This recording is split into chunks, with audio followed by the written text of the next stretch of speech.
குருவியும் மானும் நல்ல நண்பர்களாக இருந்தன. இதை கவனித்த நரி, என்கிட்ட மட்டும் யாரும் ஃப்ரெண்டாக இருக்க மாட்டேங்கிறாங்க, இவங்க 2 பேரும் மட்டும் நல்லா ஜாலியாக இருக்காங்க அப்படின்னு நினச்சி ஒரு திட்டம் போட்டுச்சு. ஹாய் நண்பா, எப்படி இருக்க அப்படின்னு நரி மானிடம் கேட்டது. அதற்கு மான், அடடே நரியா, என்ன இந்த பக்கம் அப்படின்னு கேட்டுச்சு. உன்னை பார்த்தா எனக்கு ரொம்ப பாவமாக இருக்கு. அதற்கு மான், ஏன், எனக்கு என்ன, நான் நல்லா தானே இருக்கேன் அப்படின்னு கேட்டுச்சு நரிகிட்ட. அதற்கு நரி, நீ கொலு கொலுன்னு இருக்க வேண்டியவன், இப்படி மெலிந்து போய் இருக்காயே அப்படின்னு கேட்டுச்சு. எல்லா விலங்குகளுக்குமே இதே உணவு பிரச்சனை தான் அப்படின்னு மான் சொல்லுச்சு.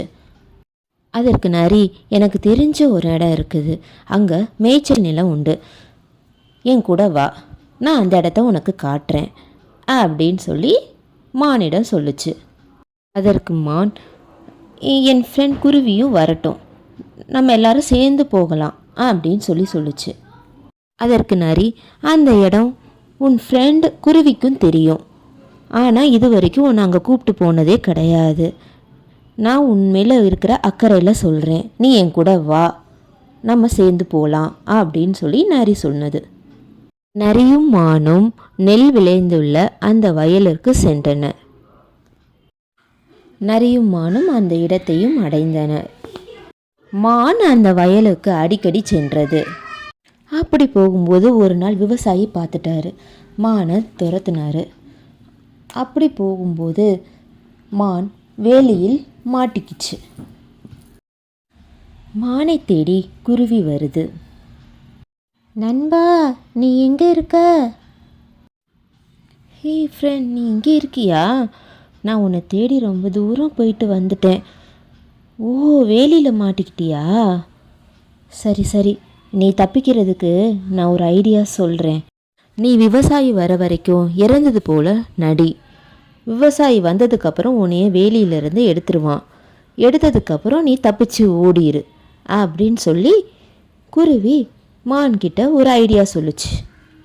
அந்த பக்கம் விவசாயி வரும்போது மான் வேலியில் மாட்டிக்கிட்டதை பார்த்துட்டாரு. அடடே, இந்த மான் இறந்துருச்சு போலையே அப்படின்னு சொல்லி கையில் எடுக்கும்போது மான் துள்ளி குதிச்சு ஓடிருச்சு. ஒரு நீண்ட தடியை எடுத்து ஓடுற மான் மேலே எரிஞ்சாரு விவசாயி. அது ஒளிஞ்சிருந்த நரி மேலே பட்டுச்சு. அது காயம்பட்டு கீழே விழுந்துச்சு. தான் செஞ்ச தப்புன்னு புரிஞ்சுக்கிட்ட நரி மானிடம், என்னை ரொம்ப மன்னிச்சிரு, நான் இனிமேல் இப்படிலாம் நடந்துக்க மாட்டேன் அப்படின்னு சாரி கேட்டுச்சு. அதுக்கு குருவி, நம்ம இனிமேல் ஃப்ரெண்ட்ஸ், நம்ம எப்போவுமே ஹாப்பியாக இருப்போம், நம்ம யாருக்கும் எந்த கெடுதலும் பண்ணக்கூடாது அப்படின்னு சொல்லி இப்போ 3 பேரும் ஃப்ரெண்ட்ஸ் ஆயிட்டாங்க. இப்போ நரி ரொம்ப ஹாப்பியாயிருச்சு. நம்ம இனிமேல் நெக்ஸ்ட் ஸ்டோரியில் பார்ப்போம். Bye bye.